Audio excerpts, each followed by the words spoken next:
Hey, welcome to the Gig Life Podcast. I'm your host, Stevie Taylor. This is episode 113. Dave Longo. Here we go.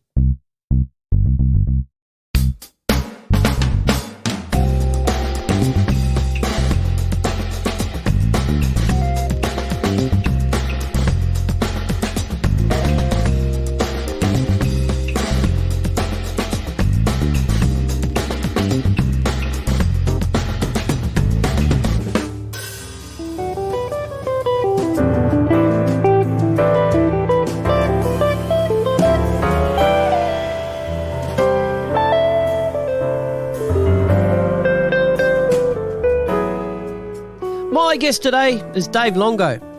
Dave is a freelance guitarist, producer, recording and mix engineer. Having spent the last 26 years in Sydney performing around town with various pop funk bands, duos, jazz ensembles and studio work, Dave has formed many long-standing musical relationships that have kept him working all this time. Carols in the Domain, Australian Idol, Voice Kids Australia, New South Wales Schools Spectacular, Weird Assembly, the Joe Macri Band, Matt McMahon, Kate Miller-Heidke and Bill Risby are just a handful of musical situations that Dave has left his mark on. Back in 2003, Dave joined the great Doug Parkinsons band and had been a mainstay in its various lineups over the years since Doug's untimely passing in March this year. Doug and Dave were also working on a new DP album. Loyalty, integrity and a staunch work ethic are the keys to Dave's longevity. If you haven't heard of the name Dave Longo, well, you have now. So ladies and gentlemen, please give it up for Mr. Dave Longo.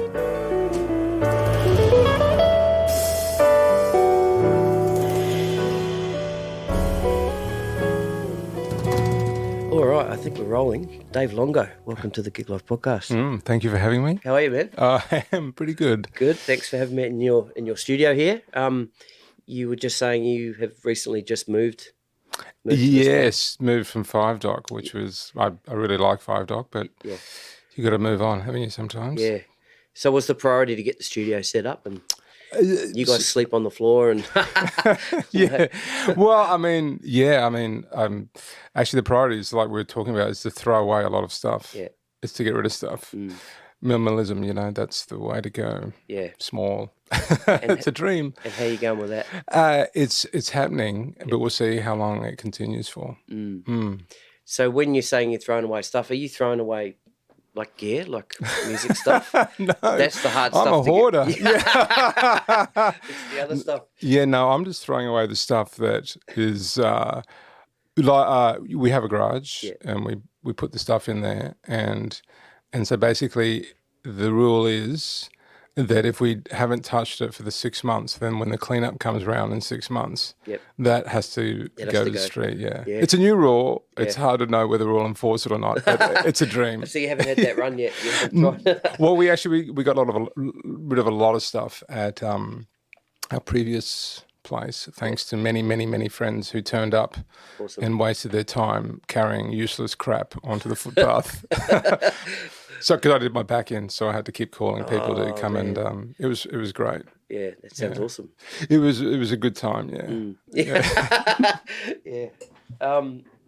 Now, gigs and playing and that kind of stuff. I don't want to focus too much on the whole COVID time because that's been talked about a lot, and experiences are much the same. Work went away and that kind of thing, and everybody found their way to make ends meet. But yeah, maybe how's the last 6 months been?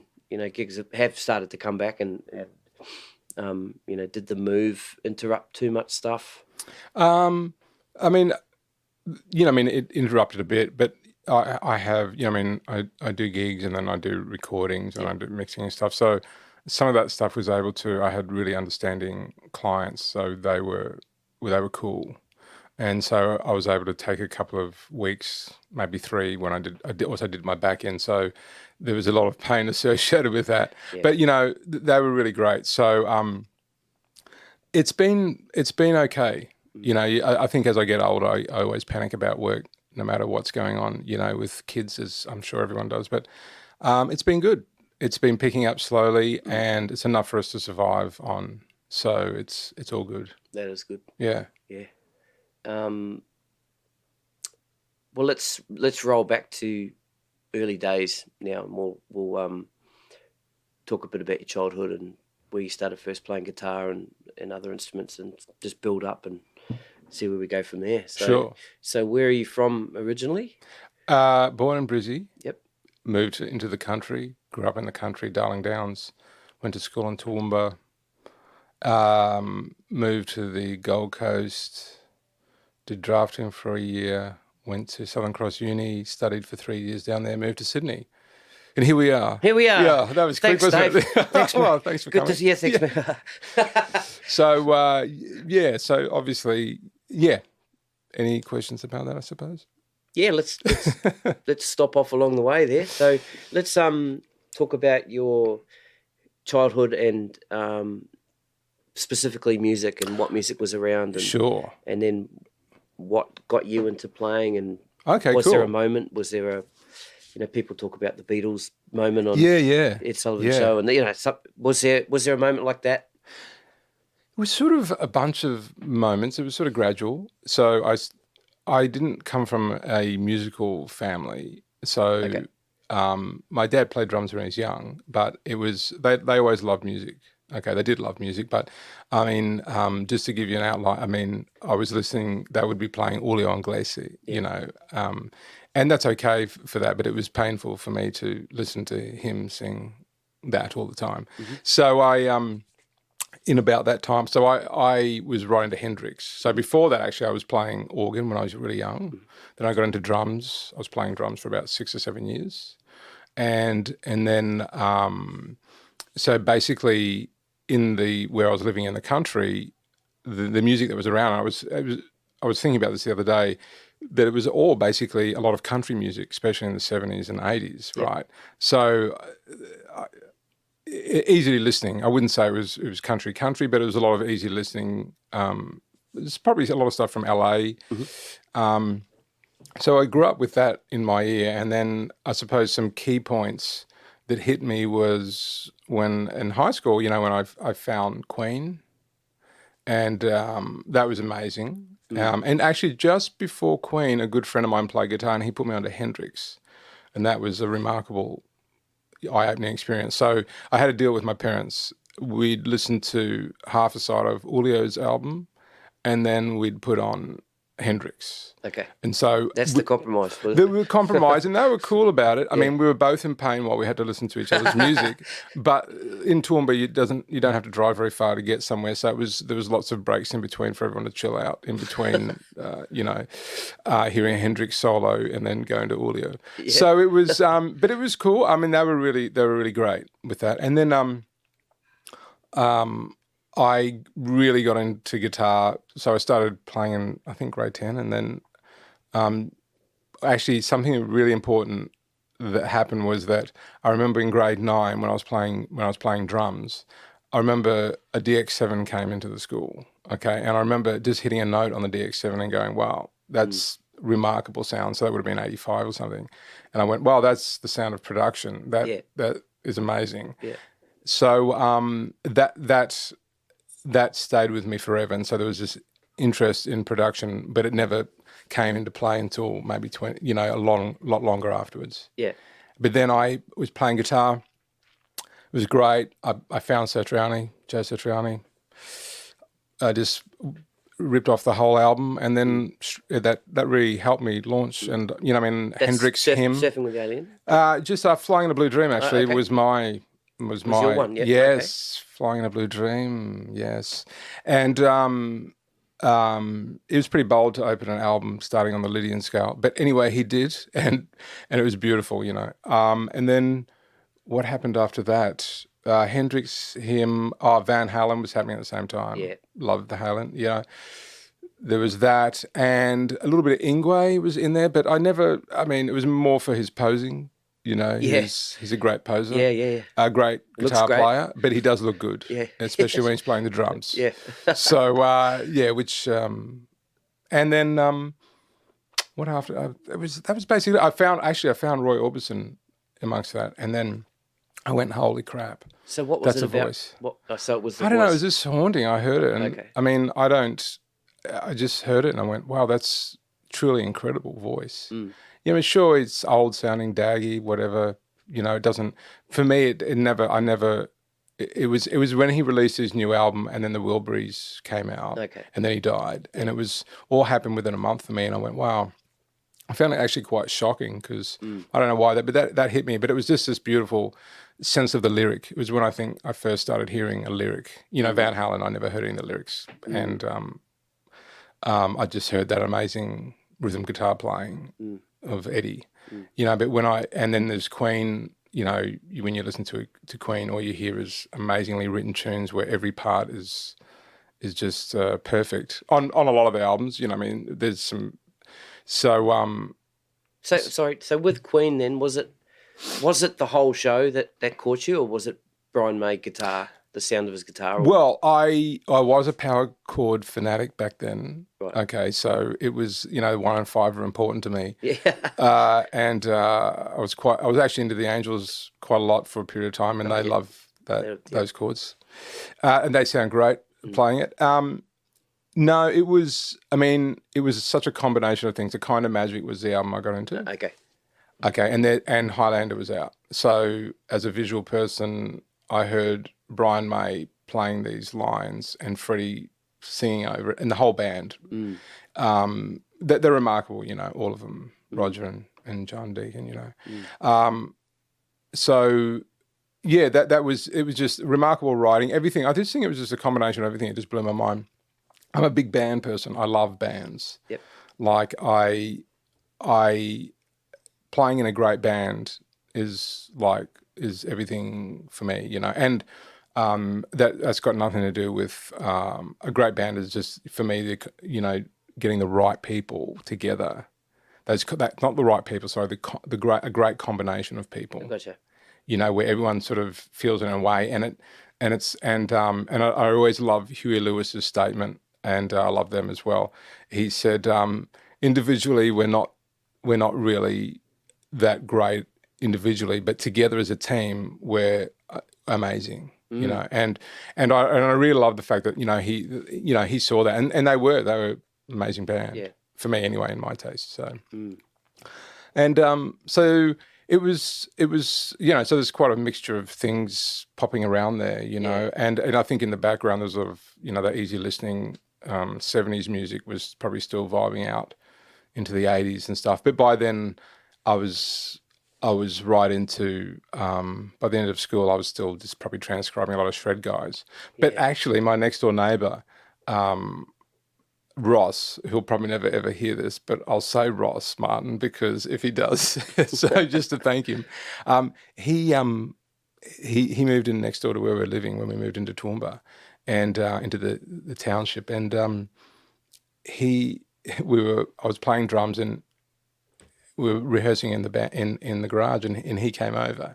I think the next day and knocked on the door, and I was in my room playing, and then suddenly Mum opened the door and said, "Oh, here's our next door neighbour," and here's this guy looking in, and he said, "Oh, I've got a bunch of music you should come and check out," and so I went next door, and it was like he just sort of opened my eyes up again.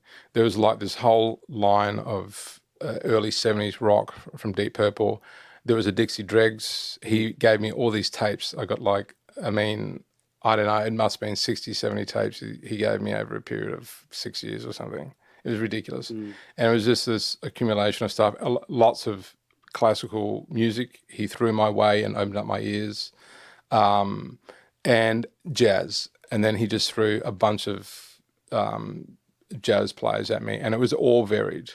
There was, you know, from Wes, it was the early 50s, 60s, Burrell, Pass, Joe Pass, and all those guys. And then on top of that, there was I'm just trying to think, the trumpet player. It was everything. It wasn't just guitar playing. It was everyone. It was the whole thing. Yeah. But he got at me. He knew he could weaken me by showing me some power chords, and then he got me into some more harmony. He weakened me more, and then gave me some piano players, some horn players, and then I found Coltrane, and then Miles, and you know, all, so much great music. You can't say that there's just one. But I was very lucky. He threw a lot of stuff at me, and the Dregs. He threw the Dregs at me, they were remarkable, and especially in the early days. Well, I think they only ever had early days, didn't they? Yeah, they did. When I was living in New Zealand, I used to live about an hour and a half north of Wellington, and when there was a drum clinic or something like that, it would be in Wellington, so we'd have to travel over the hill. And one of the clinics I saw was Rod Morgenstein from Dixie Dregs. Yeah. He had the big blue Premier kit, left-handed. Yep. Yeah. Just a phenomenal player. It was great. I didn't know much about him. I'd seen him a lot in Modern Drummer magazines because he'd always be the picture of Premier drums. Yeah. And what year was that? That would have been, I reckon, 92 or 93. Okay, wow. Would have been around that time because I moved here in 94. Gotcha. Yeah. It must have been about 92. That's when I think I was here in 95. Okay. End of 94, yeah. Yeah. Yeah, right. Yeah, I mean, and actually Premier drums, they had their turn in the late 80s, early 90s. Yeah. Being a drummer, I always wanted one. My teacher had one of those. And Your Virgil was the Aussie guy, wasn't he? Was he using Premier, was he? I think so, yeah, for a while. Oh, that was an amazing concert. I saw Chain Reaction concert, okay. which was that 89?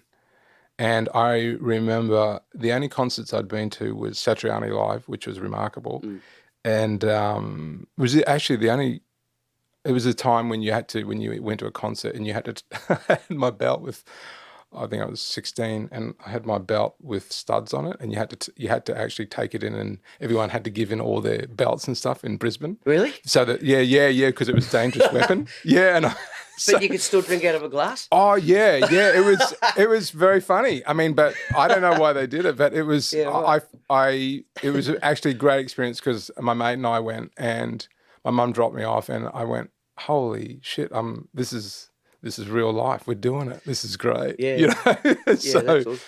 But yeah, that was the Farnham was that was remarkable, and that was when Jack Jones, Southern Sons were happening. Yeah. And just such a great concert. Yeah. Yeah. Your last name Longo. So what's the line of what nationality is Longo? Is that? Well, I should say Sicilian. Sicilian, yeah. Yes, and obviously Italian, but the Sicilians like to be their own group of people. Okay. So right. Also Sicilian. Okay. Cool. Yeah. Now, were your mother and father born? Yeah, my dad was born there. Okay. Yeah, he came out when he was about 23, and my mum's from England, and she came out when she was about 17. Okay. And her dad was in the army, and they came out. Right. So what did they do? What was their? Well, mum was, when she was here, she was a ticket writer, and so she used to the signs for like Myers and all that sort of stuff. Yeah. Right. And her mum was a nurse. Dad was in the army, but he left early on when they came here, and my dad, he came out and brought his family out as he does, immigrants that come out here, work for a few years, then pay for the ticket to get the rest of the family out, and that's sort of what he did. And they went to Brisbane. Okay. And yeah, yeah. So my dad's amazingly how would I describe him? He's quite remarkable, but he's a very stubborn in some ways, which is really, really great if you want to succeed at things. Not so great if you want to maybe have relationships with that, because you stick to your ways. But I'm very thankful for that. He's great, and we've got a great relationship. So I'm very thankful for that. Just seeing how persistent he was, coming here and not speaking English. Okay.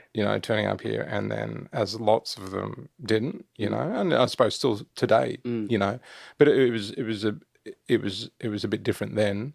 But I suppose hard times are all the time depends on what part of the world you live in. Yep. But just seeing his story, I'll relate to that, and he was stubborn that he he never said no. He never said that could bring him down, and that was cool. I think that really benefited me, especially in the music industry. And even today. Oh yeah. I think I love him even more than I did. You know, I mean, we always banged heads. No, what I meant was, sorry, you know, that it sounds like you've got your work ethic from that. Yes, absolutely. Yeah. Yeah, he's got a high level of integrity as well. Okay. And that's really, really important to me because it makes communication really easy. Yeah. And that way, if communication's easy, that's not to say I'm a great communicator, but if communication's really easy, that way you can actually deal with your clients or other people and make sure you can perform or give the best that you can give, you know, because you have an agreement with everyone you work with. And if things, you know, when things don't happen, it's normally because some sort of agreement's broken down, you know, where you thought someone might do something and they haven't done that, or, you know, the usual. So for me, it was, it's really helped me out, especially in the last 10 years as I've grown up and become a big boy. And with a family and everything, you know, that those lessons that I never learnt very effectively growing up, I've learnt now just due to life as everyone lives. Yep. And then realising, oh yeah, Dad, you know, some great words of wisdom from him all the time and how he lived his life. So, and is living his life, might I say. Fantastic. So yeah, they're up in Queensland. Great. So, and let's not leave my mum out. She's amazing. And and that's, yeah. I don't want to keep talking about my parents. We should... Well, I asked. Oh, well, that's true. You did ask. And all right, I'm kind of getting to something too. Yeah, okay, cool. Yeah. Yeah. I just wanted to, work out how you've gotten to the way you are. Yeah. I mean, that's part of it, you know. Yeah. And Dad always wanted me to follow him. He's a stonemason. Okay. And in the building trade, and also had his builder's license. So stonemason, that's a tough. Yeah, man, he's a lot shorter because of it. There's no doubt. Yeah. My God, I mean, you'd have to get some sort of diamond saw to cut through his shoulders. It is intense. Yeah. I haven't obviously got that physique, but I did grow up working with him a lot, you know. So growing up, it did suck a bit because I never felt like I had any free time. Okay. But realising that even though my kids play video games most day and they still think they don't have any free time, so who the hell knows? My girls are exactly the same. They come in about this. It's funny because what time is it now? So it's 6:30 on a Sunday. So my youngest daughter right now, she'll be starting to get upset because it's school tomorrow, and we had a family outing this afternoon, which took away from it because they're only allowed screen time from a certain time of Same day. here. Yeah. The fact that we went out and they were told to leave their iPads at home. She's probably complaining to my wife right now that it's not fair that we got to go out as a family today because it's cutting into her screen time because she's going to school tomorrow. So that's a complaint here too. I don't know a way around it. No, we just got to manage it, eh? Yeah. Yeah. Well, actually, I do know a way. We just normally, I just normally say, "Oh, it's gone," and then we have some tantrums, and then we play ball, and everything's fine. Yeah. Interesting enough, on that, I've found that because my kids are big Minecrafters. So am I. Oh, yeah. I don't understand the game, and it makes me feel sick when I look at the screen. But I get that they really dig it, and that's cool. But playing on devices, they turn into... Yeah. They don't turn into the greatest creatures. They're very... And so what we found is we've taken it away lately, and because they only get on the weekend, but we took it away yesterday, and boy, what a difference. Yeah. They took a little... they were a bit annoyed, obviously. Yeah. But we did other things and they were very, very, very happy. So were we. Yeah, that's great. Which is why I'm still smiling. Yeah. My daughters, they had some like Samsung type tablets, and we recently upgraded both. Like they were getting quite old. We've upgraded them to sort of the Apple iPads. Yeah. This episode was brought to you by Apple. No, I'm just kidding. No. But the great thing about that is the screen time function and the family sharing. Oh, right. Because I got all the control I see. I don't know anything about that. Really? Yeah, I mean, maybe I should. I'm a bit old school. I said, get off now. Yeah. Well, if they do it, then that's good. But sometimes you can, I've got a fussy eater, and so I go, look, if you don't eat that, turning your screen time off. Bang. She rips in. You see, I'm worried. So you can turn it off while they're playing it. Yeah.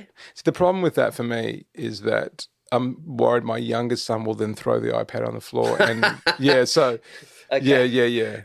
Yeah. No, well, I've never actually done, like there's a warning system. Oh. Yeah. You're going to have to show me this. Okay, cool. Yeah. Yeah, I'll write it out. Yeah.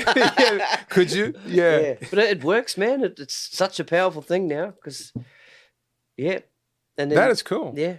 And then every now and then, say if we got some friends over and they bring their kids, we've got the option to kind of extend the screen time if we want to. Yeah, but they have to earn it.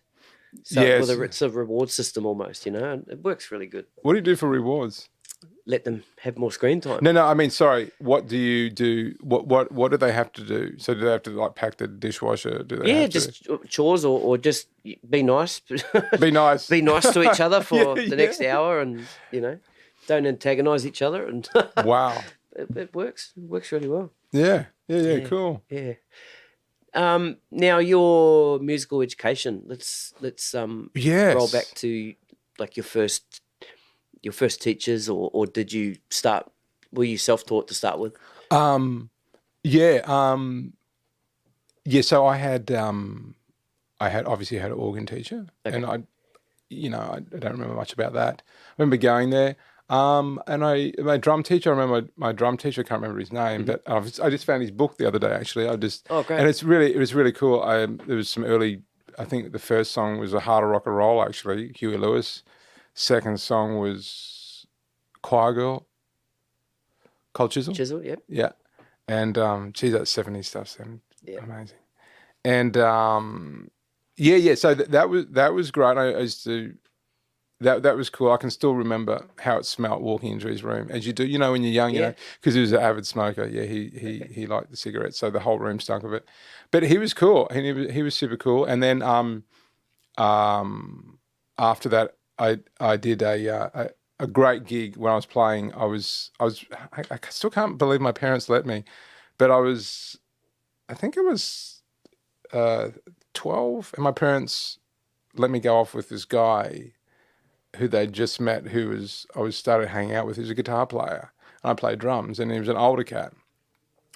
And I used to go over there, and I don't even know how I met him. I think it was through a friend.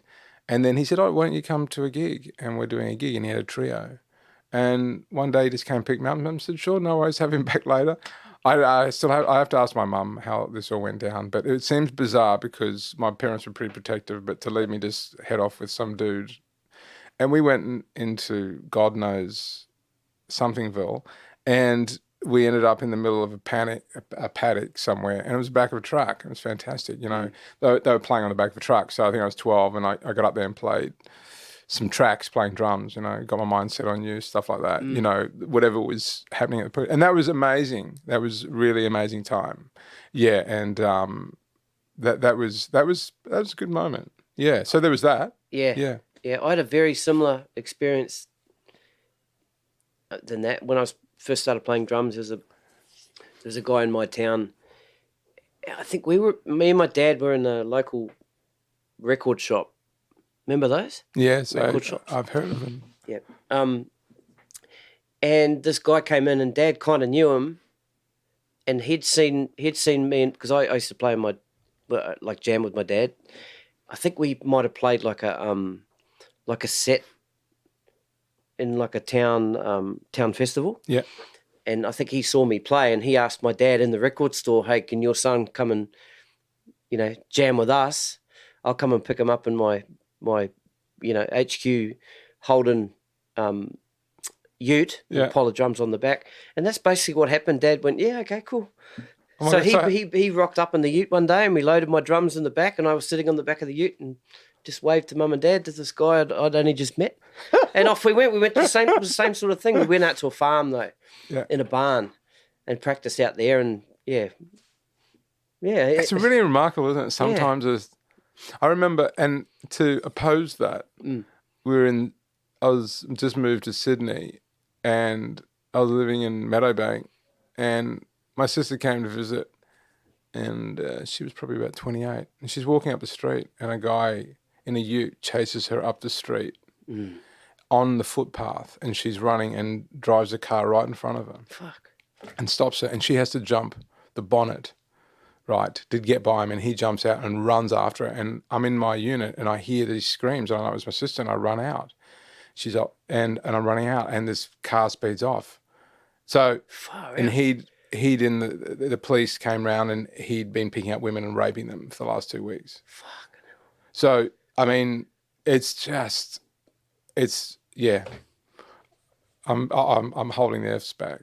Yeah. You can't swear. I can't. I can say. Well, I just swore twice. Did you? I didn't hear it. I didn't hear it when I say it. You get the little E square thing when it comes out, like the explicit, just in case we drop some F-bombs. Cool. Well, it's pretty fucked up, isn't it? It is pretty fucked up. Yeah. So the fact that you were holding that shit back for the last half an hour, that's pretty fucked. Yeah, forget my sister.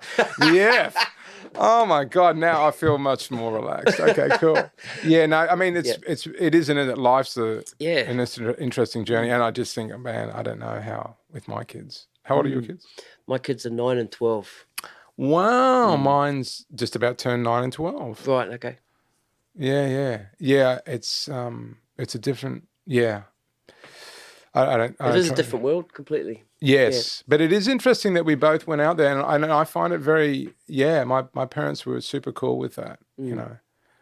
But yeah, so that was that, yeah. Okay, first guitar teacher. First guitar teacher. We was at a guitar centre in Toowoomba, and we just learnt how to sort of read in that first year. Just basically, and I wasn't very good at it. I was just average. And then the next year is when it sort of took off because I found Hendrix and a friend played, you know. And so I've told a few friends this story, but someone told me I was really shithouse. So obviously I had my dad's, I'd never die. You can't tell me that I'm shithouse. I'm going to show you. And so I did. So I pulled out Satriani and transcribed the whole album. And then a year later I was just playing it all. Because I thought, and I wasn't enjoying school, and I didn't do music at school. So, and then in between that, I had a guy who was writing to Vinnie Moore. It's Vinnie Moore, isn't it? Guitar player? Yeah. Oh, it's been so long. Gary Moore. No, it's not Gary Moore. It's Vinnie, the Shredder. Oh. Vinnie, is it Vinnie Moore? God, sorry, Vinnie. Not sure. He's a shredder anyway. Okay. Anyway, he was writing to him, so I wanted to learn about modes. Okay, so I went to him, and I didn't really learn about modes. And then, but I learned a little bit, and that was great. But I was going for it. There's nothing that was going to stop me after someone said that I was crap and couldn't do it. You know, it was that. I think I was just also super bored. I didn't have anything else in my life that I could reach for, so I went for that. And I thought, well, this is all I've got, and you said I'm shit at it. Well, we'll see. Check this out. Yeah, and it was cool because it was really cool because I really got into it. And then we did Battle of the Bands and stuff in the band, and so had a couple of teachers that showed me some things with that, and then basically transcription was my friend. And I think everyone's friend, What was the level of your transcription? Were you actually writing the notes? Sometimes, yes. Okay. A lot of it was done. Or was it a hybrid type Yeah, it thing? was a bit hybrid. Okay. Yeah, I shouldn't probably say transcription because I wasn't writing a lot of stuff. But I was sorry to chop it down then. Yes, yeah. You're saying hybrid. Yeah, that's it. You're not that flash anymore. No, I never was. But so I wrote some of the stuff down and a lot of it, obviously just memorized it and stuff, because it slowed me down writing it down, Okay. But yeah, so that was great. That was a great lesson. I learned a lot, and also doing a lot of Van Halen. I mean, that's just the rhythm playing of those two dudes. Is remarkable. Yep. It's so amazingly together, and it's remarkable. And then you got Hendrix. I mean, which is remarkable again in a different way. And it was that was cool. And then you got Brian, Brian May, and I never want to ever really meet any of my idols, but I wouldn't mind meeting Brian. I think, but part of me, if he was I met Jeff Beck once. Did you? Yeah. Can I just? Cool. I've got a note in my list here of. Have you ever met your heroes, and how was that experience? Oh, okay. No. Okay, because you know how they talk about never meet your heroes. Yes, I reckon it's a good idea. Yeah. Okay. Well, I'm going to ask if you had an experience like that where you may have. So, what was Jeff Beck like? Jeff was that was pretty amazing. What was more amazing and super embarrassing, which I have to say, because I don't really care, is that I didn't know it was Jeff Beck at the time. Okay, so I had transcribed heaps of Jeff Beck and saw him, right? But for some reason, and it just seems stupid, when I met him, I knew it was Jeff Beck, but I second-guessed myself because I didn't stare at pictures of Jeff Beck. Okay. Had it been any of the other guys, because I had pictures of them growing up. Yeah. But I came to Beck later and did, what's not Chop Shop, what's the great album, 88, with Bozio on it? God. I mean, obviously there's people probably yelling at us. Well, two of my friends who are going to listen to this be yelling at me, regards. Oh, God damn it. Anyway, that album, Guitar Shop. Okay. It's a Guitar Shop, yeah. Anyway. Yeah, so later on I picked up that and I was right. I mean, I love him. I love him to death, right? So it's super stupid and embarrassing and silly that when he came in I doubted who it was. But for some reason, we met and it was amazing. And I was cautious though. I was super cautious because I didn't want to. I should have just said, "Hey Jeff, how you going?"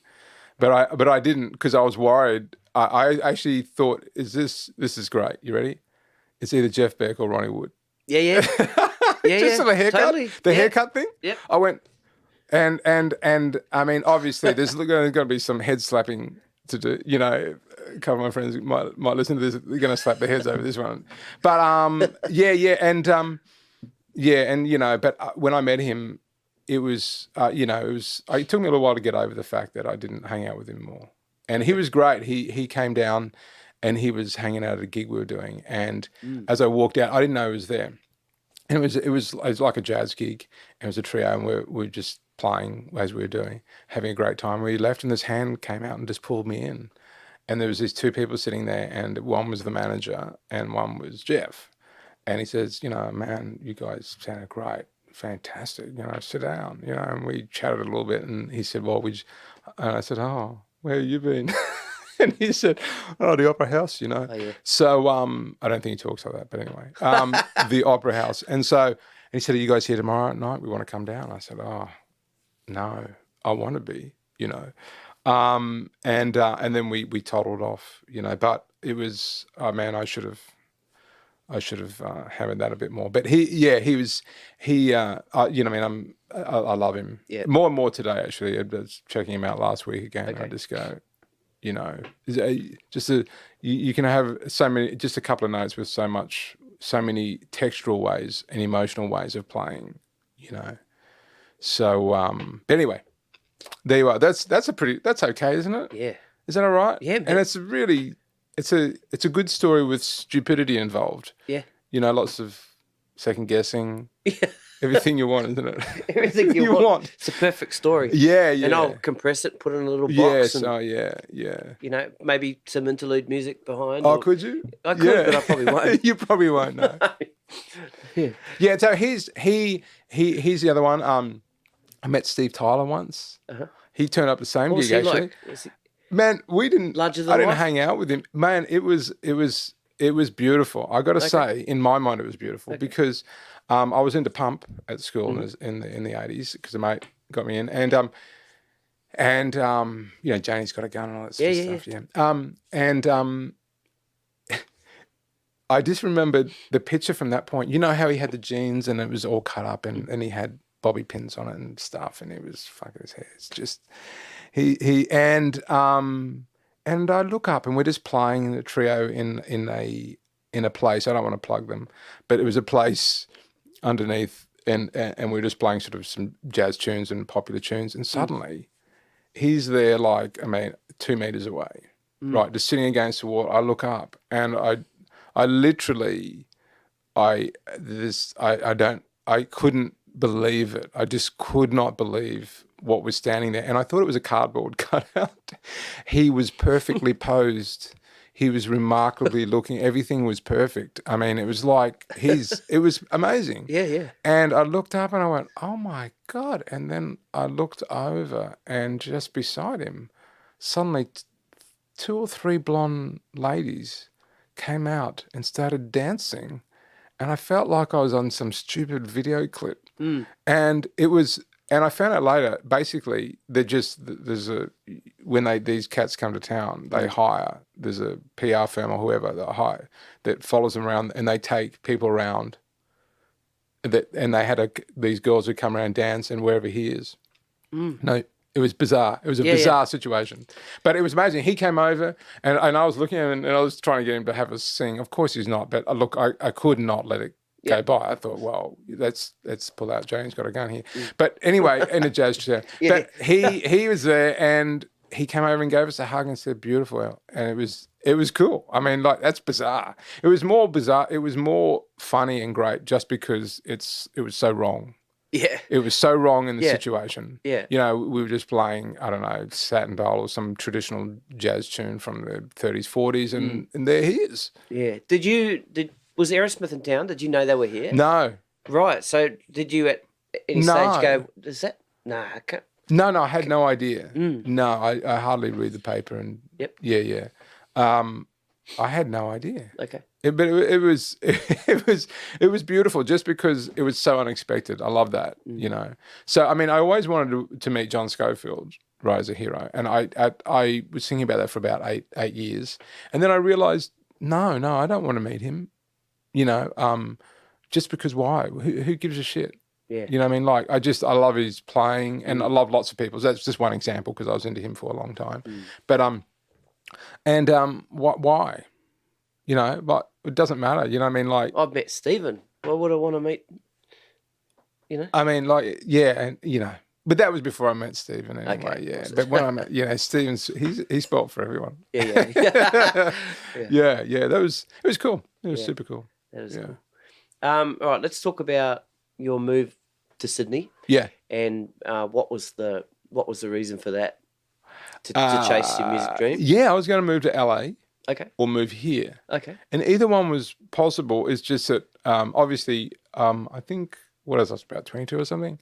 So, you know, I mean, obviously I thought I could do anything, which was cool.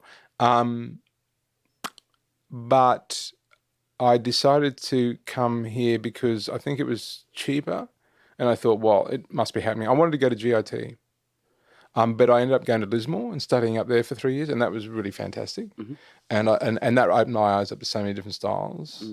And so I think that I just moved to Sydney because I went there because I knew someone. Okay. And that was just an easier place to go, you know. And so I went there, and it was good. I knew someone, but I sort of, like my dad, I always have to, you know, I always have to sort of slightly do it the harder way, you know. So I went and did some auditions and that was some funny experiences. And then I sort of suddenly I did an audition, and there was a bunch of people there, and they were all really very, very fine players. It just happened to be that everyone turned up to the same audition at a drum media. It was really bizarre. Yeah. And then suddenly, bang, everything opened up. Right. You know what I mean? Because because no one really knew each other, and there was 4 different people there, and they were 4 really beautiful players, you know, and we're all sort of young, and so suddenly the networking began, you know, and that was super cool, because basically that just led to my long-term relationships that I have with people today, you know, which everyone gets, you know. And so that was beautiful. So if I have to say anything, when I moved to town, I started teaching. I just went around to lots of schools because I couldn't ever hop on the dole. I was told that you don't hop on the dole by my dad, right? Yep, same. And so, So all I did was I went around to schools, got as much teaching as I can. And I was out at Blacktown living at Doonside. And that was cool. I liked it. It was really shitty out there. And I love shit. I think that's why I wanted to move to LA. Okay. Because shit. I like shit, right? And not that LA is shitty, but it has that thing of that in my head. And a lot of movies I grew up on were based in California. Yeah. And I think there was, what you grow up on, you sometimes just lust for, Yep. And San Francisco, love San Francisco when I finally got there. But anyway, so I taught, got some jobs, and then I bumped into these guys, and then I started working more, and basically, it just grows and grows and all that. Yeah, so that was cool. I don't think I've missed anything. I don't think so. No. Only names. But that's when it gets tricky. Yes. So well, I'm not going to ask you to name everybody. I don't know. I'm just not into the name thing. I mean, because everyone knows names. That's it. Yeah, just a load of shit to me. So I just sort of say like met some, and then they were, and they know who they are. Yeah. Yeah. Yeah. Now you are deep into production, recording, mixing. Yes. That kind of thing. When you spoke earlier about, touching that DX7 and having something turn on then, when did you start focusing a little bit more on production, and when did it start becoming a thing? Well, I think it's because I used to do a lot of work with singer-songwriters. Okay. And I just seemed to get that work just because there was a lot of acoustic duos around in the late 90s, early 2000s. And so I worked a lot around the cross doing duos and stuff. And so I met a lot of people who I'd go and do sessions, recordings for, and lots of demo work. Yep. And then some of that stuck, and then I saw people doing it, and then I still wanted to be a great jazz guitar player. I loved many things. And I got stuck on that for a while, which was absolutely fantastic because it's a beautiful thing and I love it to this day. And then as things, I just always wanted many things. Okay. So, and the production got busier because it was another way. Even I loved it. I actually only like doing one job. In fact, if I could just play guitar, I would just play guitar. Yep. But as it is in the world we are in, is that job is. I mean, maybe I'm sure some people can make that work. I can't. Yep. So I opened up a bit and it grew. It took me ages. It took me ages to understand it and learn it more. To get better at it, to get it at a decent level. Let me put it that way. Anyway, a decent level. Yeah. And then bang. But I only ever thought about the DX7 thing in the couple of years because I really realized it popped into my head as soon as I hit it. I knew that's the sound that I really loved. So there you are, yeah. Hey, I hope you're enjoying this episode of the podcast. As you know, the Gig Life podcast is free. You don't have to pay anything ever. But if you find the value in the Gig Life podcast, you can donate or leave a tip. Go to thegiglifepodcast.com, click on that donate button and give as little or as much as you like, and just know that anything you give will go back into creating great content for this podcast. All right, back to the episode. What was some of the earlier recording systems you're working on? This is. Oh, right. I think I had a version of Logic. Okay, and that was on a PC, and then, and I look, I've got some really good friends who let me work on their albums and under some trying circumstances. And I'm very thankful for that because I learned a lot, and they, I put them through hell. And lots of rooms without air conditioning and us sweating through some pretty serious times in a little flat, you know what I mean? Yeah. But it was cool. It was I learned a lot. So there was Logic in that period of time. And I've always stayed with Logic, but I use Pro Tools all the time, probably mixing Pro Tools now. Okay. Both actually. I'm doing a couple of projects I'm doing. Well, two of them in Logic, two of them in Pro Tools. Is that your preference or is it a sharing thing? Because you can share Logic projects with. It's whatever with they artists, give me. whatever they give Yeah, you. I don't really care. I used to care. Okay. But what I've realised is that now that I've become being able to use both of them in a very average manner, that it's more about workflow. It's about how I can obtain what I need to obtain as quick as I can. Mm-hmm. I like to spend a bit of time on stuff. Yeah. But I'm kicking that shit out of myself because there's no time. And as we were talking about earlier, we got kids, and they are my life. So, and I love doing what I do. I love music to death, but I have to make sure that I'm there for my kids and stuff. Yeah. So it's interesting. It's been a thing where I'm kicking that idea of spending a lot of time on something out. Like, I love things to sound fantastic, but I realize within that process, I just need to cut off the fat. So every day is cutting off the fat, cutting off the fat, cutting off the fat, And I think with anything, the better you get at it, the better you get at it. The more time you spend on it, the better you get, and so you're able to trim it down, And it's always been sort of difficult for me because I work so long on my guitar playing, and there's other aspects. So when you take up something a bit new, and even though you can hear things, it's like studying a new thing again. It's like I have to learn this new way of doing something. It's like a new trade, and so. It's been amazingly frustrating and amazingly great. Yeah. And every 3 weeks I want to give it up. And then at least 1 hour out of every 3 years, I think I'm the greatest mixer in the world. And then it's gone. I've got a friend. I've got a friend who I ring and I text him and say I'm the greatest mixer, and we laugh. And then an hour later, it's all over. Yeah. So, yeah.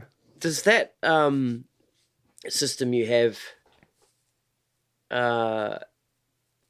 go back to the old sort of way when you're working on your own music? It's a different process. That you mean like being quick and being quick and cutting fat, or do you really? Yes, I write really quick. Okay, like I have in my own life have a history of never finishing stuff. Okay. So I have, like, I'm just finishing off a lovely blues album I did with a good friend, Liza Allback, and I'm mentioning her name because I want her to know that if she ever listens to this, which she may or may not, that I am doing it. I am going to finish it off.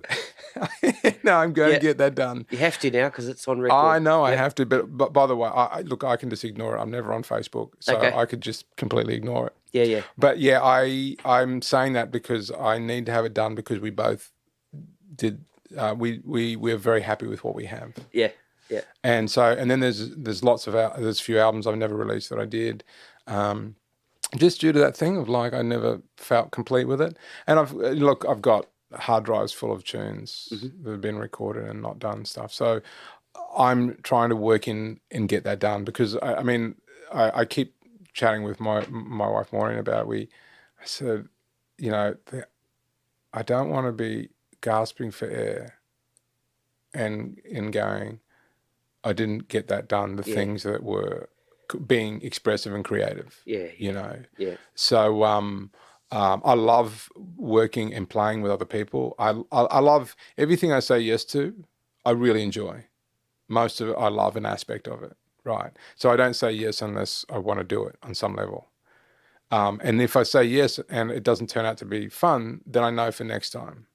But it has to be 100%. I have to, no matter what, once I've said yes, it's done, and I have to be as great as I can be for those people that I'm working with. Yeah, great. So it doesn't matter what I do. I'm like if I might do a club show and I go out and work with some great friends of mine, and it's a really great band.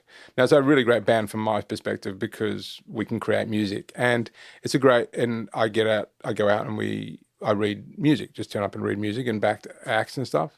And for me, I really love that aspect is because I always love the concept of being a session musician, right?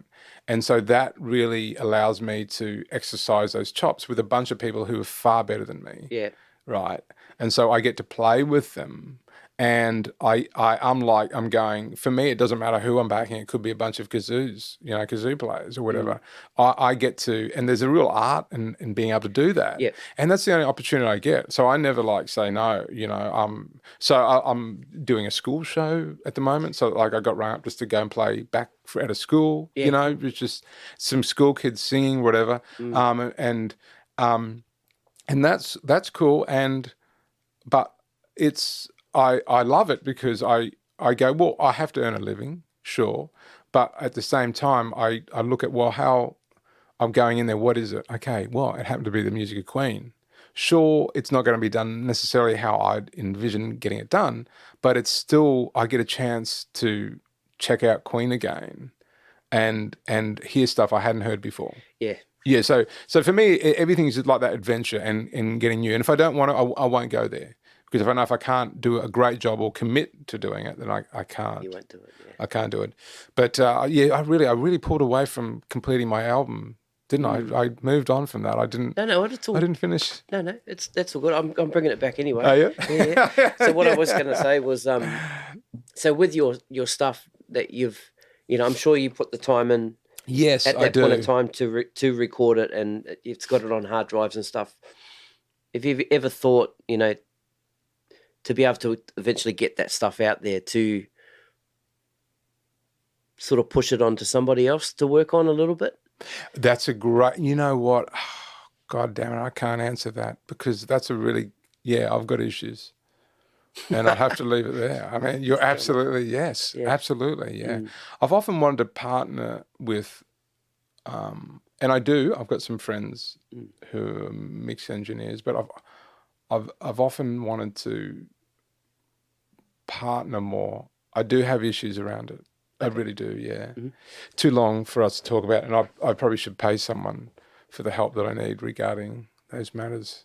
And that's not paying the the mixer. That's the therapist. He's a therapist. That's right. No, I know what you mean.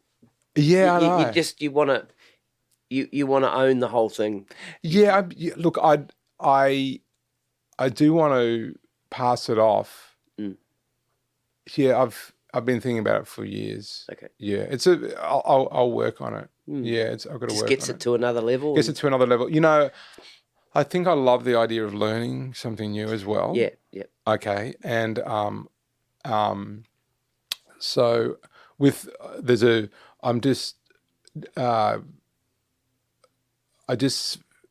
last year, because I was working with Doug Parkinsons for about 18 years. Yep. We'll talk about that soon too. Yeah, yep. Cool. And so there's an album that we did last year. Oh. And well, I'm finishing it off now, but the good thing is that I really have to finish it off. Yeah, that's a legacy thing, isn't it? It's yeah, it is. I'd been hounding him for about 10 years. Well, hounding's a strong word, isn't it? I'd occasionally chatted to him about doing blues vibe, okay, just to put it somewhere. So, we talked about it because one thing I love doing is blues festivals when I've had the opportunity. I don't know why. It's just a party. And any festival, to be honest, actually. We did a couple, but doing his stuff, but I just loved the way I love the way he's sang, but I just thought that he would suit that. And he was right into Robert Johnson. He was right into the blues, right? And we chatted about it for years and years on and off. And I just, last year we were just sitting around not doing a lot. And so I said, hey, let's do it. Come on. And so I threw him some tunes, some of my favorites. I pushed him into doing some of my favorites. And he threw some across that he wanted to do, and then we mulled out, and then we just did what I wanted, and he was cool with that. And and he said, "Well, it's yours, Davey." And I said, "Cool." And we did 5 tracks, and we were going to do more, but unfortunately he passed, and I'm going to put that out soon, but with the help of his son Daniel. So I am getting help. Yes. Oh my There God! you go. Yeah. $400. I don't have to pay a therapist. Thank you. All right, let's talk about Doug Parkinson and your relationship with him, and how Sure. how that relationship started when you first met him, and how you came to be playing with him for so many years. Yeah. And towards the end, you were musical director the last few years. Yes. I think he in the last couple of years he sort of gave in. Yeah. Gave in. Yeah. When did you start hassling him? Year one. Well, he just. I think Doug. When we used to chat, he was always a little bit concerned that he'd lose core people, and and this is just my outlook from our conversations. And as he grew a bit older, and as I feel like when I'm getting older, you want a little bit more stability, and we both realized that fact, and I've always loved working with him. So, it was about 18 years ago. So I started working with him, and I did an album with him, and the band, and he's always had remarkable players that I could always learn off. Yep. So they were always much better than me. So when I turned up, I was always no matter who was on, if Bill Risby was there, Gordo was there, Leon, and they were the team that I first joined. And for me, that was just a thing of beauty, because I wondered what I was doing there. But at the same time, I was very thankful, And so we did an album, and it was just from then on that team was together for a while. But the beautiful thing about Doug's band for me individually is that he would always use people, really beautiful players, and he'd pick up players that were always really great. So for me, it was just sort of like, I don't want to leave this. There's no, apart from, that's not to say, working with Doug's the whole experience again, right? But just from a playing point of view, apart from working with him all the time, he was always picking up these remarkable rhythm sections. And so I got to play with all these amazing Australian players that there's no way in hell I would have had that opportunity had it not been for Doug. Yeah. So aside from his great voice, which is we don't have to really talk about because it is what it is. Yeah. He gave me that opportunity to work with all these great rhythm sections. So for me, the schooling was there, and they're all very different and all very beautiful in their own way, And the last one that he had, the last band he had, and he was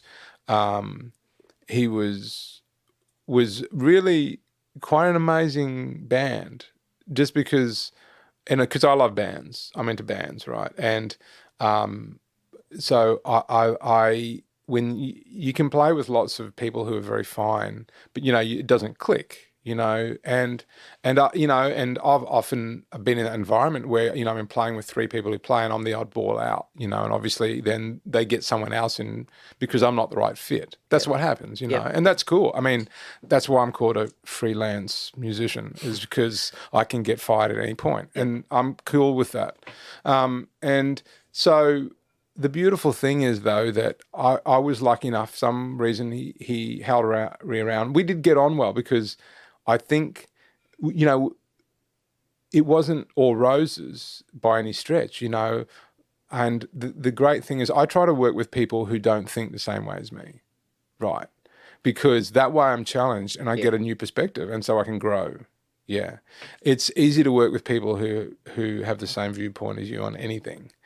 And I've always shied away from that just naturally. I think maybe my dad, my mum, but influenced me there greatly. But just the idea of, being pushed, and being pushed and being able to come up with something new. And so with him and he sort of reminded me a bit of my dad. He can be a bit grumpy sometimes, or very straight and to the point, you know. Not always, just sometimes, but there was a thing there that I really dug. And, you know, sometimes, you know, it was he would, when we occasionally, we'd have it out. And it's important why, the reason why I say we'd occasionally have it out is because no relationship, any great relationship, is hardly ever clean of anything. And for me, nor should it be. I wouldn't grow. So for us, we sort of grew together. I really dug. And in the last couple of years, it was great because I'd ring him up and say, Doug, and we'd talk about something, and he'd say that. And I said, look, I don't agree with you. I said, you know, I hear what you're saying, but I don't agree on that approach. And I said, and it's cool. And we'd talk, and he'd say, but I'm worried. I said, I'm not going anywhere. I love working with you, right? And I said, and it's actually, we can work together and not agree on stuff. You're the boss. Yeah. You know, I mean, you're the boss. So I don't have to agree with it, but that doesn't mean I won't do it. We just talk opinions, and and that ability to nut things out, right, with an employer, because he's my employer, yeah, and I'm working for him. Yeah. That's what was really rare. That was really rare for me. And so I held on to that. That's probably why I held on to it, is because I thought, well, we can build something here. I can actually grow from that. Yeah. And a lot of my relationships I have with band leaders who I work for are generally that way, is so that we can actually, I don't want to leave the earth and not have grown at all. Yeah. You know, I mean, that's the idea. So that was a remarkable thing. And we had due to, I think, that growth for both of us, and I'll say for me anyway, that was, I think he was cool with saying, could you look after the band and MD it for me? Because there was a lot of trust had grown. And I think normally he wouldn't have done that, but he just wanted that for me when we talked about it, was because he could see that we don't have to agree, but if he wants something, he'll get what he wants because he's the boss. Yeah. And that's how it works. Yeah. But in the end, he became so flexible. It was just fantastic, you know. I could see things he didn't want to do, and he always liked to smooth things a bit. I'd make things rough, and he'd smooth them, and I'd roughen it. And so in the end, things became rough, and I could see it was hurting him. But he said, "Okay, Davey," you know, and it was cool, you know. And in the last 4 months, he was cool with leaving things be a bit rough, you know, because he had this side of him that was beautiful, and when he sang, there's a roughness that I wanted him to get. I wanted to hear that dirt, the more of dirt, you know. I want to hear that grit. And so we did 5 tracks together, and the band, I just loved the band that was together for that. I loved all the bands, but I think just due to how we grew and who we got into the band, it just happened to be people who all, you know what I mean? It's not that someone's bad. It's nothing to do with that. It's more like, this is something a bit unique. You know, he's got people who he wouldn't have maybe chosen that way on those instruments before. They're very fine players, but he's introduced a different aspect in the band, and that allows us to do something in him a little bit different. And so this year would have been a lot of fun, you know. But yeah. Anyway, that's my Doug experience. Anyway, that's It was. It's hard to. I still think about him, and I still go, I'm still waiting for his call. Yeah. Because, you know, there was sometimes months would go by, and then he'd book me for a bunch of dates because he might do a tour with someone else. Okay. You know, and he wouldn't be using his band. He'd go off and do something else. Yeah. So, you know, it's that thing of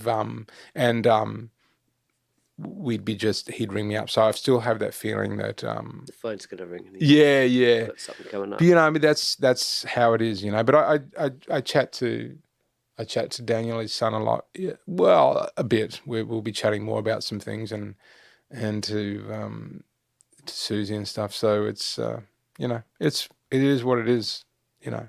Great. Now, your role as an MD. Now, so what was how did your job change?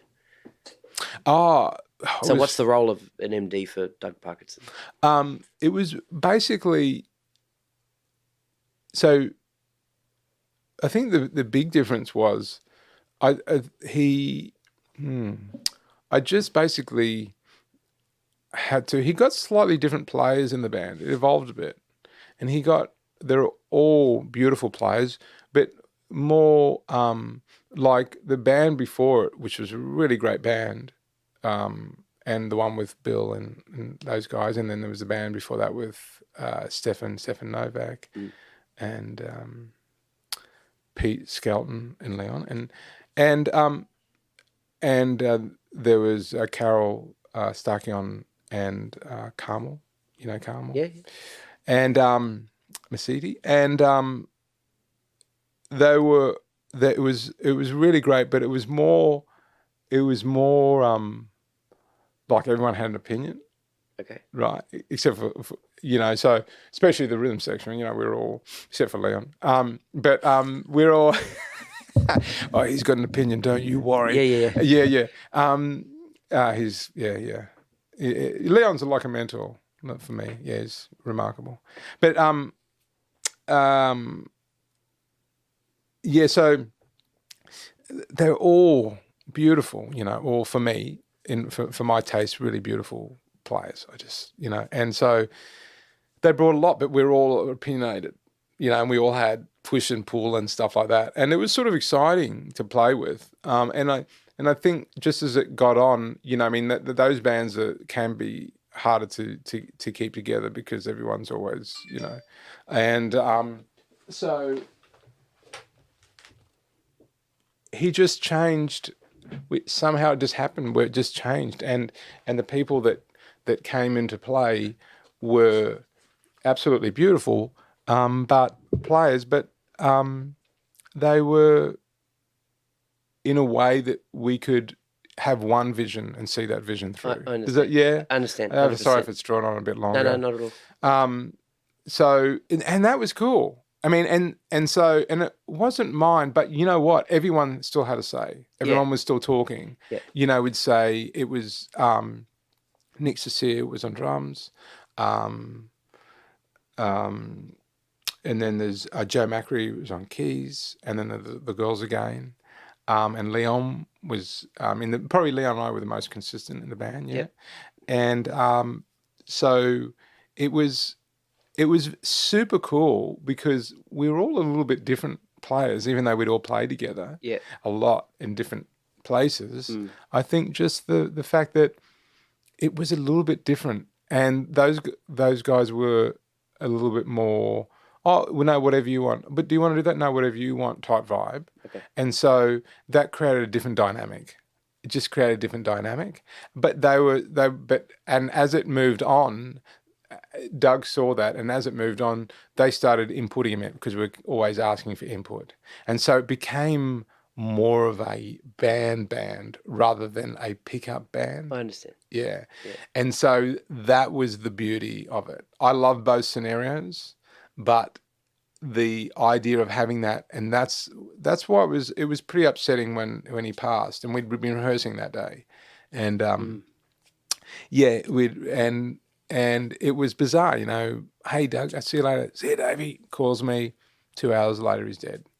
And but anyway, that was the band. You want to, yeah.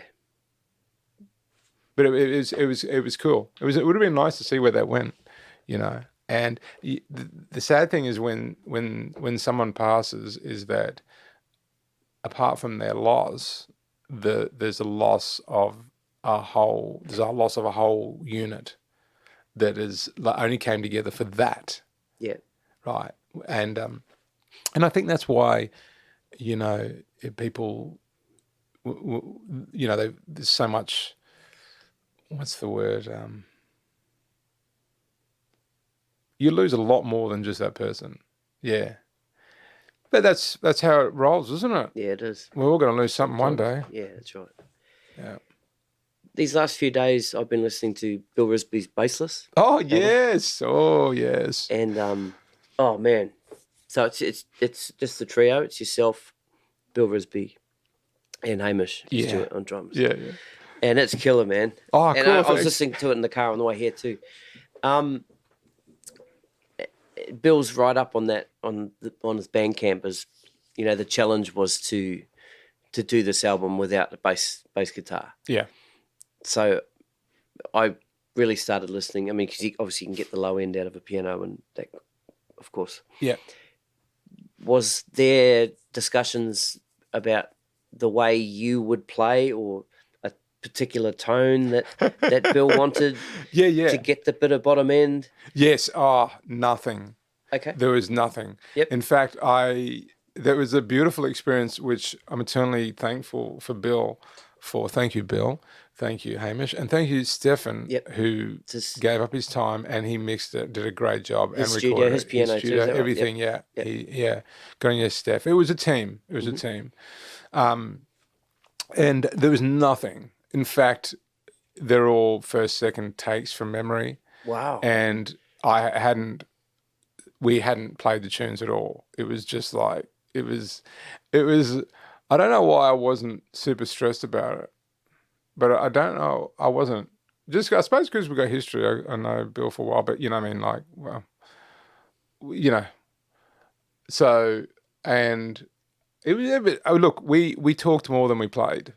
I'll put it that way. Yeah, it was great. We just were hanging out, just talking, and then someone would say, "Oh, we should probably play," you know, and then we did, you know. And I think that's just the whole. Bill said, "Oh, let's just turn up and do something," you know. That was it. I got some tunes, and we could have brought some tunes, but I didn't get my shit together, you know. And I'm not too sure. I mean, I don't know if Hamish he didn't bring any tunes that I can remember, but he brought that beautiful bass drum, which you can hear. Obviously, a bass player would have just like stood in the way of hearing that. Droin? Was it the Droin bass drum that he? You know, I think it was his Gretsch kit. Oh, it was just right. open, Okay. I think, but I don't know. Okay. From memory, I should know. I normally care, but there was a little bit of panic on the day. I probably wasn't noticing everything. Yeah, but it was great. You know, I mean, it was really beautiful. I got to say, I walked out of there always super happy. I didn't. It is what it is, and it's probably one of the projects I don't really think about my playing on. Like, I don't really care. I mean, because it was such a joyous moment to play with them. It's fantastic. Yeah, so I didn't go. It was a purely listening. It's a purely listening experience when I'm playing it, looking at this chart and navigating through it, just to hear and stay out of Bill and Hamish's way, but yet stay in their way. Yeah, you know, it was very exciting. Oh, because you've got your places in there, that's for sure. Yes, you know, yes. So it was amazingly free, but obviously he had his melodies, writing his tunes, but within that, anything could happen.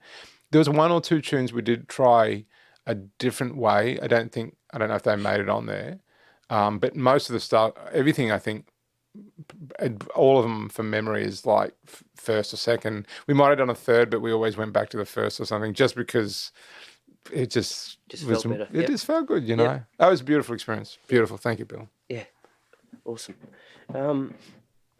So you play guitar in Sydney funk band Weird Assembly. Yes. Right. Yeah. You want to talk a little bit about that band? Sure. That's Dave Weird's band.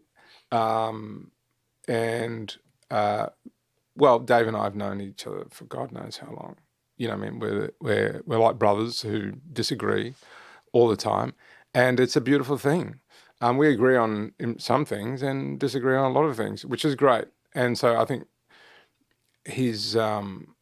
we have an amazing time, and he's taught me a lot. He is in many ways the opposite of my personality. Okay. So I like things sort of clean and meticulous. I like dirty and mean and all those other things and messy and stuff. But I do like I like understanding what's going to happen. And Dave's a little bit more chaotic. And he's got an amazing energy, and he can talk anyone almost into anything except for me. But although no, I'm doing all his gigs, so he can. Yeah, No, he he's can. done Yeah, well. that's Yeah, it. he's got you. So I've been working with Dave. Oh God, I don't know, late 90s. Okay. Yeah, and Weird Assembly's been happening maybe 10 years. Lots of different people have come through, but the current ones all been absolutely fantastic. I mean, I used to play bass in it originally. I stopped playing guitar for a while because I was super bored when I was about 37 and wondered what life was all about. And so I stopped playing guitar and thought, this is always a bit shit, isn't it? And so I did, and I took a break. Probably too many functions. I think I did too many functions with a DAT machine or whatever was happening. And I think it killed me. Yeah. I won't do that anymore. Okay. So I was playing bass, and then suddenly one day I said, "Oh, Dave, I just can't play bass anymore. Let me play guitar." And then I was playing guitar on it. And God, Alex Hewittson's playing bass, so why the fuck would I play bass? Yeah. So, but as bass, I got to play with great guitar players, which Arnie was in the band, Arnie Hanna, Scott Leishman, and team they are. They used to play with Jack Ozarski, and they're just an amazing team. And so I got to hear them in action, and play with them, which I obviously couldn't do if I was playing guitar. Yeah. So I was the winner in that ensemble. Yeah. And so that moved on into what it is today, and it's very exciting today. It's great fun. It's very, very exciting. So Alex is still doing it, and it's a various different people in it. But at the moment, Dave, Carmel are mainly doing it. With Ivan is on drums, but we have Lockie Doley doing a lot of them, which is exciting because I love playing with him and anyone else that turns up that hits the ivories, or the organ in his case. Yeah. And who else is Juanita Tippins? Yep. She's often in there, which is great. I hadn't worked with her before. We just met, and it's amazing. She can sing, eh? I think so. Yeah, well, but it's a vibe. It's just a party. Dave's a party man. Okay. It's a party. Cool. Yeah, and he loves people, and I love that because I don't really like people. I want to like people, but I don't like them. You've got trust issues, I think. Oh, you know what? You are right. But I'm not paying any money for that. No, I already knew that. So, but I really love the way that some people were born to interact. Okay, and he was one of them. And he is the guy to interact and takes no for an answer. Okay. Doesn't take no. So it's a great balance. It's great fun. I love it. Great fun. So, and once again, another person, right, who gives me the opportunity to work with a remarkable lineup of people that is coming and going, So my dream was always to play in a band that stayed the same growing up. Right. That dream never has happened, but I can't say that the alternate has been equally as rewarding, I reckon. But just on that then, have you ever tried to form a band, for your music? Yes. Yep. But I sort of give up after a little while because I'm super shit at. I love the idea that I do. I'm into it, and then I just give up on it and move on to something else. Okay. I write and have too many different concepts too quickly. Okay. And I get bored with it. That's why I should record it straight away and move on and let someone else do it, like you were pointing out earlier. Yes, I know. That'd be... No, I won't. But, yeah. So, yes. Yeah, that would be cool. I'm heading that way. I am heading that way. Yeah. So this has been fun to do with you because, when you said, "Oh, do you want to have a chat?" And I thought about it, and it was been really great to be able to. It's also helped me think about because I'm on that journey of going, well, do I really want to die having just been a support or backing a bunch of people through my career, which has been absolutely fantastic. So I've really enjoyed that, and I've had some amazing experiences. But the main reason why I took up music was to actually be creative. you know, and have a voice. And I do get to have a voice with all these things I do, but it's a different type of voice to going, okay, I'm going to take a risk. If I take a risk, yeah, and I think the risk is where you open up. And I work with lots of people who take that risk all the time. So I'm endeavoring to slowly move towards it. You know, instead of thinking that you've got nothing to offer, you've got to go, well, do I want to I want to be on my deathbed and go, oh, I did nothing. Or do I want to go, that was great. I did a whole bunch of stuff and I don't care. Goodbye. Yeah. Very cool. I'm actually a professional psychologist. Yes, man. And this $400. Wow. Sending you an Look, invoice. I'll pay you. I've actually, that's fine. That's fine. Well, the government gave me some money last year. Did they? And so it's nice of them. Yes, it's nice of them. And so I'm going to give part of that money to you. Okay. Because I think you deserve it. Dave Longo, this has been great, man. Thanks so much for sitting with me and chatting and inviting me into your house. My apologies for being late. Oh, yes. So I got in my car and I looked at the clock and it was 5:15, I think it was. And then something just, because I thought this was going to be 6 o'clock, something in my head went, I got a feeling it might be 5 o'clock. So I opened the emails up. There it was, 5 o'clock. So then, my apologies. I can tell you it did not matter at all. Yeah, it was great. I mean, for that, you keep that $400. Oh, you keep it. Oh, cool. Yeah. That's great. Yeah. Oh, that's really cool, actually, because I actually got to practice some Queen tunes. I was waiting for you, and I got paid. I didn't lose any money. I mean, I feel like I'm ahead. Thank you. Legend, Dave. Thanks so much, man. Pleasure. Take it easy. Cheers. Cheers.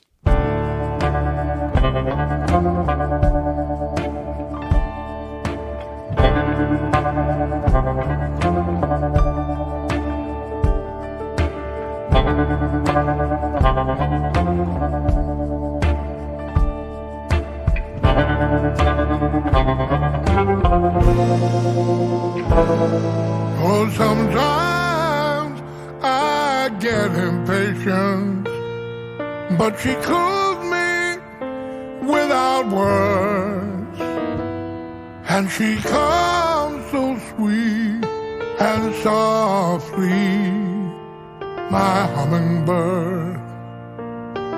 And have you heard that I thought my life had ended, but I find that it's just begun. 'Cause she gets me where I live, I give her all I have to give. Talking about that hummingbird. Well, she's little and I love her, too much for words to say. When I see her in the morning, sleeping, well, she's little and she loves me too, my lucky day. Hummingbird, don't fly away.